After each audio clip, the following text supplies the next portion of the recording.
Shri Xavier Chittilappilly. Sir, സംസ്ഥാനത്തെ അഭ്യസ്തവിദ്യരായ യുവാക്കൾക്കും പ്രവാസികൾക്കും വനിതകൾക്കും സ്വന്തമായി സംരംഭങ്ങൾ തുടങ്ങാൻ വലിയ കൈത്താങ്ങാണ് മുഖ്യമന്ത്രിയുടെ സംരംഭകത്വ വികസന പരിപാടിയിലൂടെ രൂപപ്പെട്ടിട്ടുള്ളത്.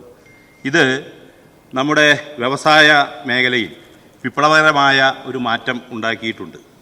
മുഖ്യമന്ത്രിയുടെ സംരംഭകത്വ വികസന പരിപാടി മുഖേന എത്ര സംരംഭങ്ങൾ ഇനിയും ആരംഭിക്കാൻ കഴിയുമെന്ന് കണക്കാക്കിയിട്ടുണ്ടോ? ബഹുമാനപ്പെട്ട CM. സർ, 500 സൂക്ഷ്മ ചെറുകിട ഇടത്തരം സംരംഭങ്ങൾ എന്ന കണക്കിൽ അടുത്ത 5 വർഷത്തിനുള്ളിൽ 2500 സംരംഭങ്ങൾ തുടങ്ങാനാണ് പദ്ധതി ലക്ഷ്യമിടുന്നത്.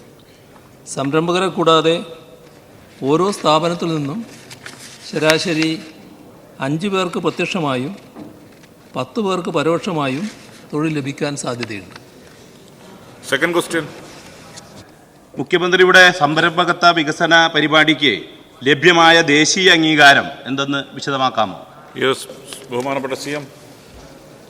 സർ, പദ്ധതികൾക്ക് സാധാരണഗതിയിൽ നല്ല അംഗീകാരം തന്നെയാണ് ലഭ്യമാകുന്നത്. ഇപ്പോൾ നമ്മുടെ സംസ്ഥാനത്തെ പൊതുവിഭാഗത്തിൽപ്പെട്ട 50 വയസ്സിൽ താഴെയുള്ള സംരംഭകർക്കും NRK പട്ടികജാതി പട്ടികവർഗ വനിതാ വിഭാഗത്തിൽപ്പെട്ട 55 വയസ്സിൽ താഴെയുള്ള സംരംഭകർക്കും വിമുക്ത ഭടന്മാർക്ക് വയസ്സിന് പരിധിയില്ലാതെയുമാണ് ആനുകൂല്യം ലഭ്യമാവുക. ഇത്തരമൊരു പദ്ധതി ദേശീയ തലത്തിൽ തന്നെ ശ്രദ്ധിക്കപ്പെട്ടതും നല്ല രീതിയിൽ അംഗീകാരം ലഭ്യമായതുമാണ്.